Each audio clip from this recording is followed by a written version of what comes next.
Comencemos situándonos en la Revolución Industrial, la cual trajo consigo un rápido crecimiento tecnológico y social que transformó la economía de una agraria a una industrial. Comenzó en Gran Bretaña, extendiéndose por el mundo, expandiendo fábricas y la urbanización. A pesar de todos los cambios aparentemente positivos, la calidad de vida de las personas no pareció aumentar. Todo lo contrario. De acuerdo con el informe social de Friedrich Engels en La situación de la clase obrera en Inglaterra de 1845, podemos destacar las condiciones precarias de los trabajadores, los cuales tenían jornadas laborales de entre 14 a 16 horas, incluyendo mujeres y niños, donde los salarios eran miserables. En realidad, la mayoría de la clase obrera vivía en pobreza extrema con malas condiciones higiénicas, que a su vez desencadenó enfermedades como el cólera y la tuberculosis. Siempre me he preguntado cómo es que a pesar del aumento de la producción en un montón de productos y servicios, estos cambios no se tradujeron en bienestar social. La respuesta sencilla es que en estos años no había tal cosa como derechos laborales. Incluso se reprimían a las personas cuando éstas trataban de crear sindicatos o protestas ante las pésimas condiciones en las que eran tratados. Por eso es que se pudo crear la clase social de la burguesía industrial, los cuales eran aquellos dueños del capital que acumulaban ganancias enormes mientras los obreros vivían en pobreza. De hecho, hablando un poco de teoría económica, la predominante en esa época era la del conocidísimo Adam Smith y David Ricardo, con la teoría de dejar hacer o dejar pasar.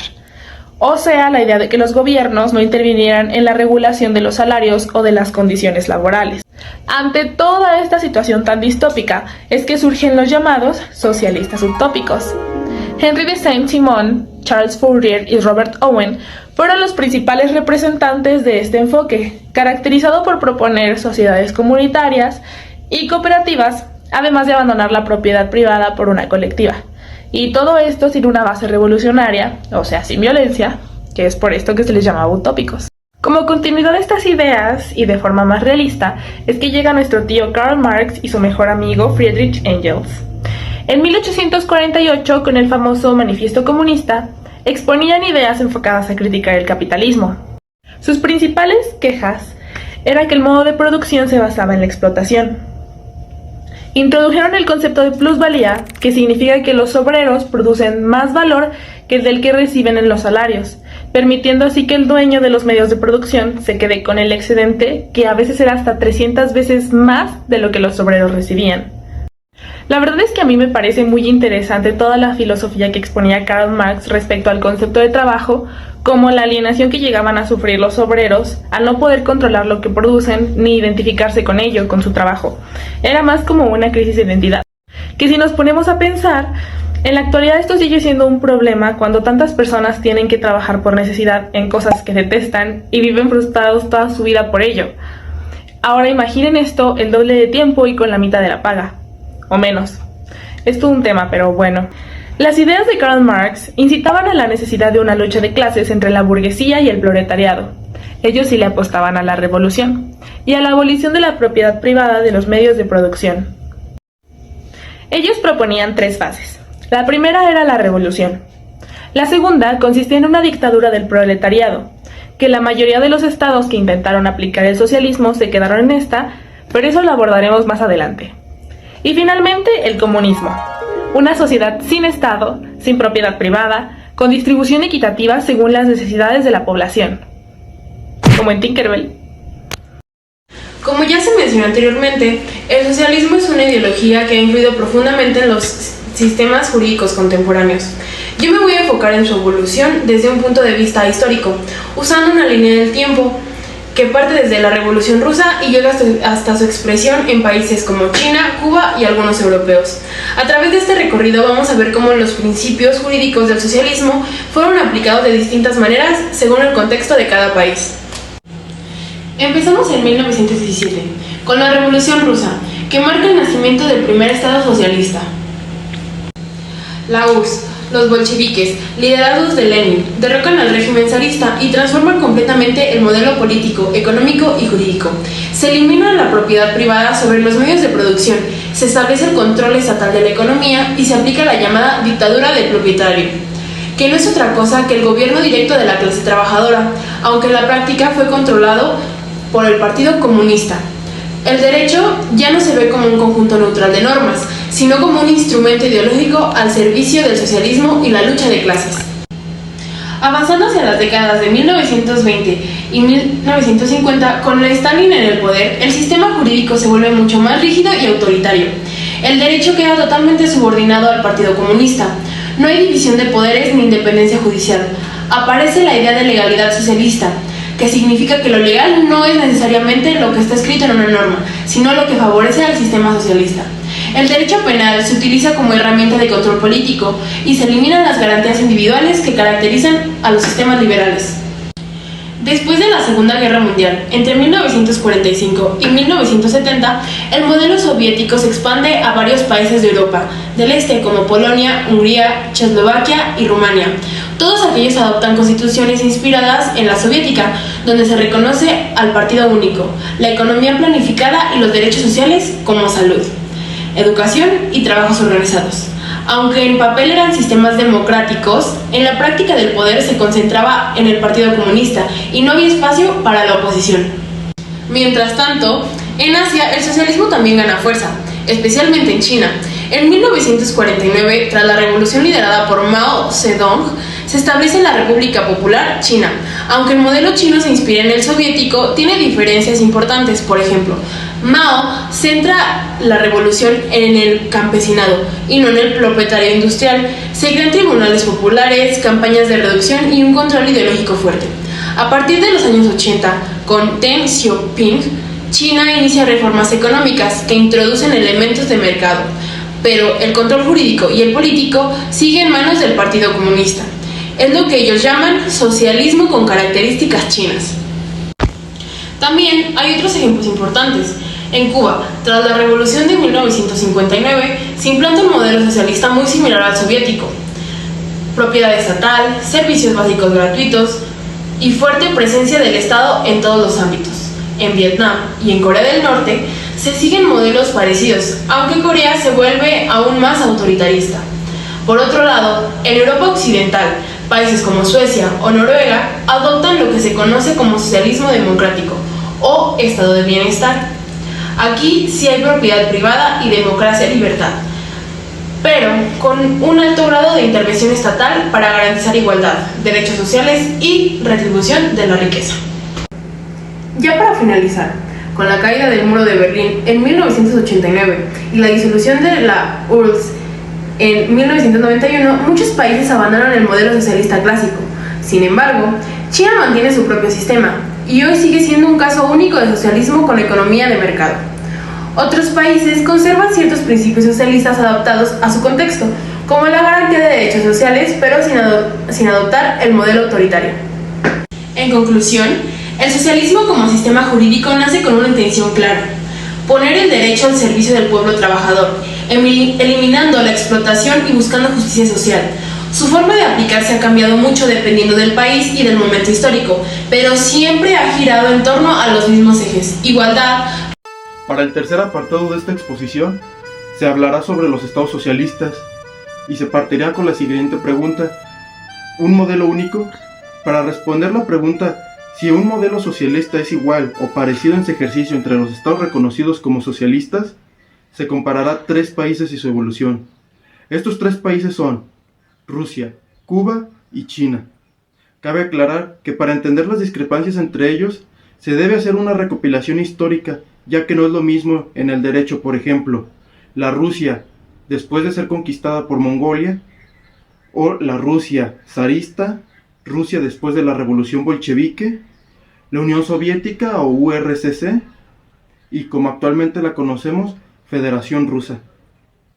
Esta información es extraída del libro Sistemas Jurídicos Contemporáneos de Nuria González Martín, principalmente en su capítulo 4, Sistemas Jurídicos Socialistas. Dentro de las fuentes del derecho de la URSS y diferencias con la Federación Rusa, no entiendo ni madre. No estaba evolucionado mucho su derecho.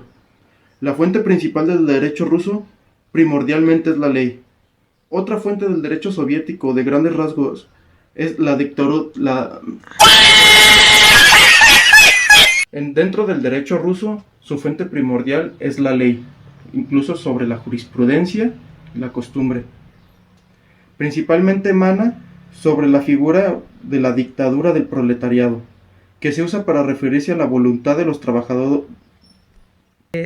trabajadores fundada sobre los principios del socialismo y la colectivización de los medios de producción. En la URSS, a diferencia de la Federación Rusa, no existía una división de poderes y existía más bien la figura del Soviet Supremo. El Soviet Supremo era considerado por la Constitución como órgano supremo del poder del Estado. De ahí emana la ley e ideológicamente ni la costumbre ni la jurisprudencia son apropiados para construir la sociedad comunista. En la URSS no se le daba tanto hincapié a los principios del derecho, ya que la filosofía e ideología socialista tenía como fin la anulación del derecho.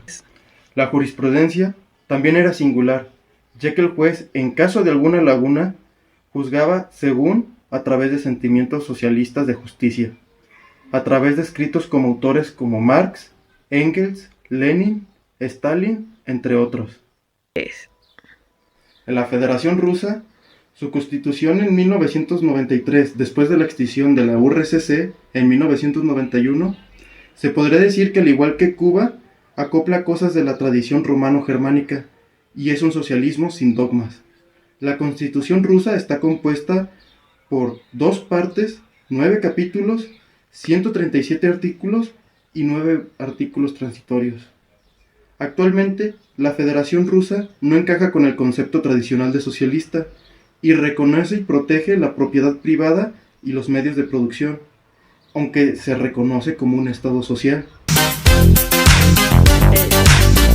En lo que respecta a Cuba, Cuba es un ejemplo más claro que a pesar de que Cuba sea catalogada como socialista, tiene diferencias con Rusia y es el ejemplo más claro de adoptar un sistema romano-germánico. En la República Popular China, China difiere ideológicamente al socialismo de la Unión Soviética y al socialismo chino. Se puede concebir definiéndolo mediante 3 puntos. Una democracia de Rousseau, un nacionalismo contrario a Marx y un socialismo pensando en el bienestar de las masas. 3. En el caso de China y la Federación Rusa, es imprescindible o se toma más a consideración la implementación de la economía privada. 3. En síntesis, aunque se podría abordar más en cada país, se puede concluir que el sistema jurídico socialista no se ha llevado igual en los estados catalogados como tal, y cada uno ha tenido sus transiciones y no comparte las ideologías que se tenían en la Unión Soviética.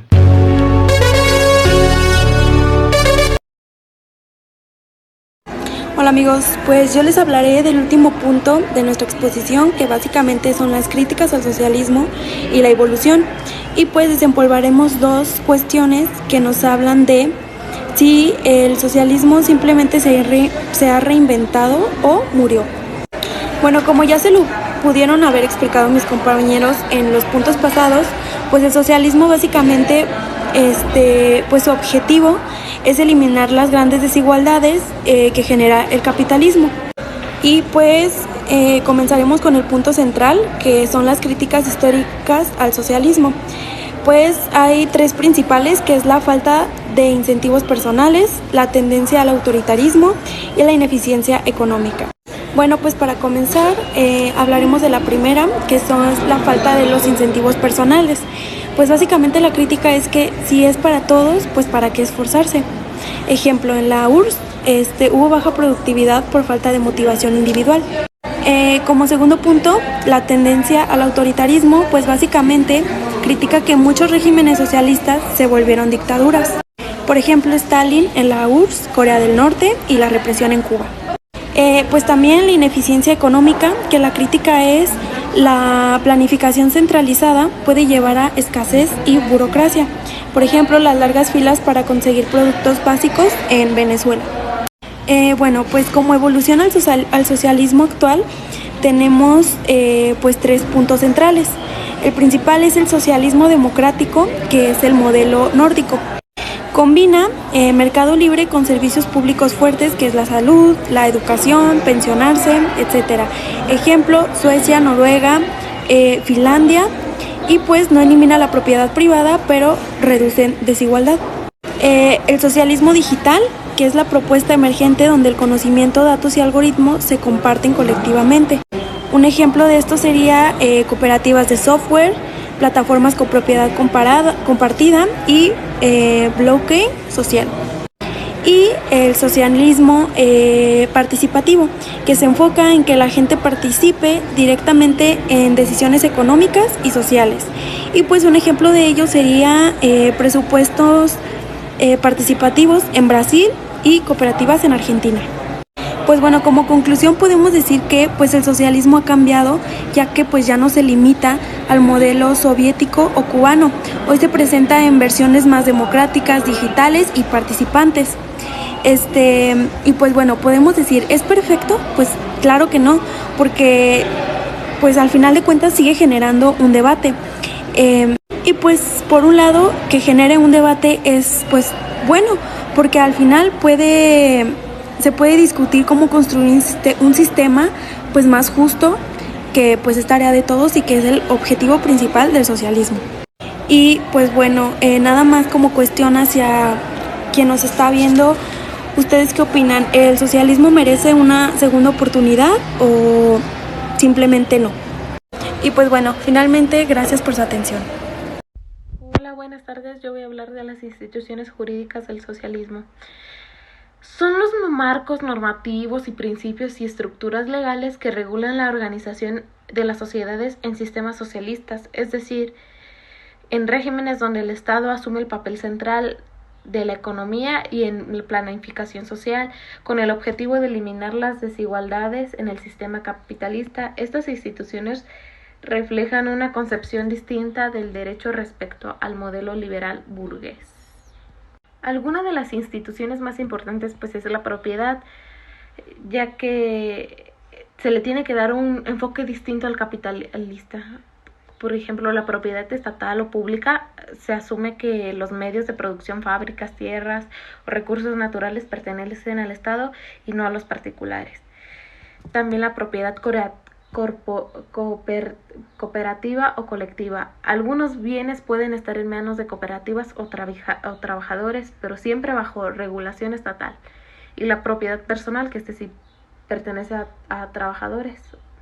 Algunos ejemplos de esto también es el derecho al trabajo. Por ejemplo, el empleo debe estar garantizado por el Estado y el desempleo se considera prácticamente inexistente. El salario debe estar determinado por el Estado, así como las condiciones laborales.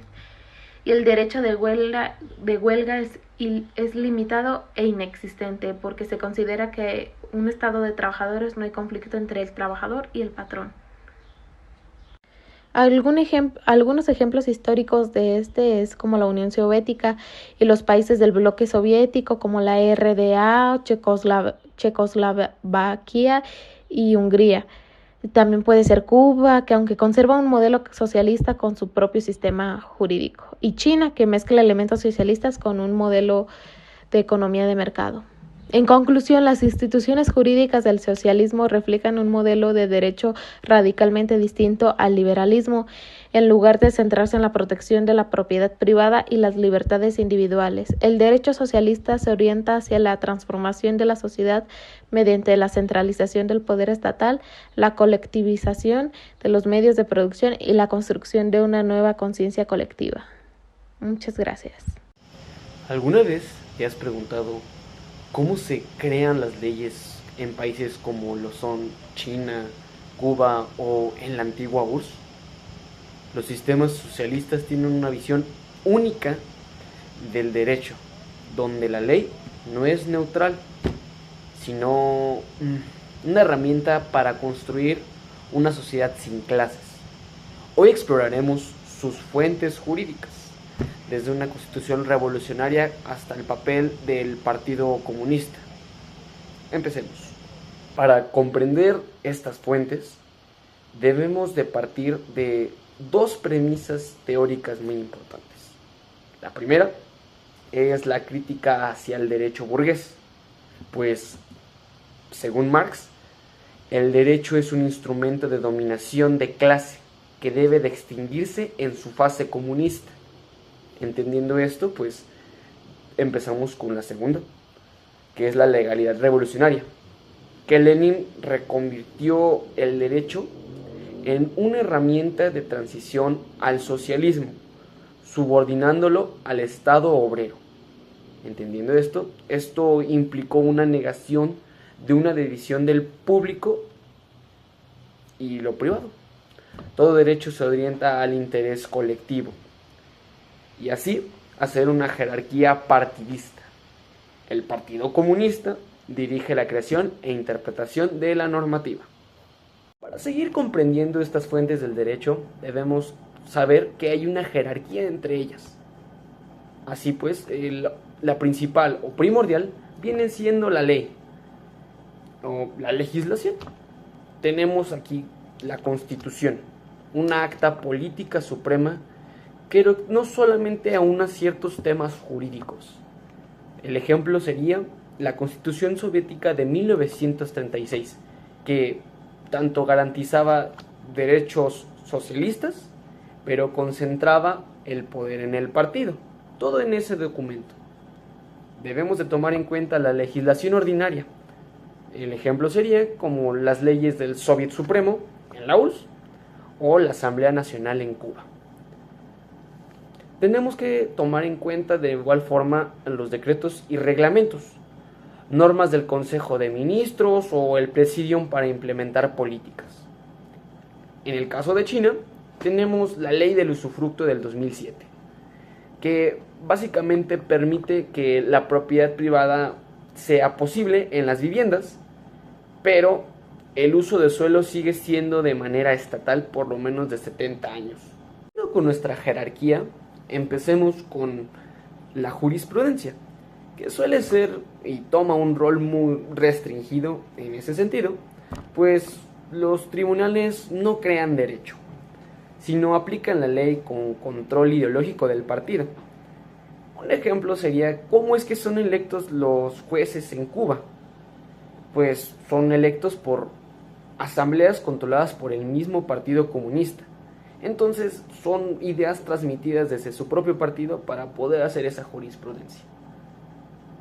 Entonces, siguiendo con esto, la costumbre es nuestro otro peldaño. Es marginada.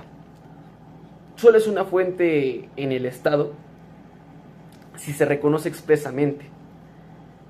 El derecho consuetudinario en minorías étnicas en China suele ser ese ejemplo que tomamos en cuenta. No en todo el espacio en China se suele aplicar, solamente en esa pequeña población. Y tenemos a la doctrina. Es esa base ideológica.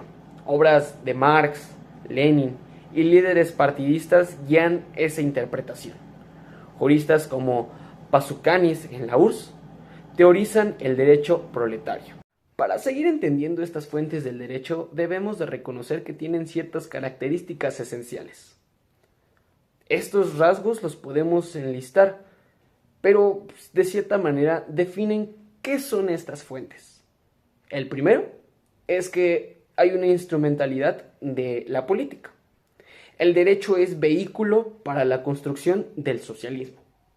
Segundo, hay una unidad en el poder, sin una división de poderes independientes. Como antes ya había mencionado, el ejemplo es en China. El partido supervisa totalmente las decisiones de los tribunales. No hay ningún tipo de autonomía en sus decisiones. Y tercero, hay una primacía de los derechos sociales. Las constituciones priorizan la educación, la salud y el trabajo sobre libertades civiles.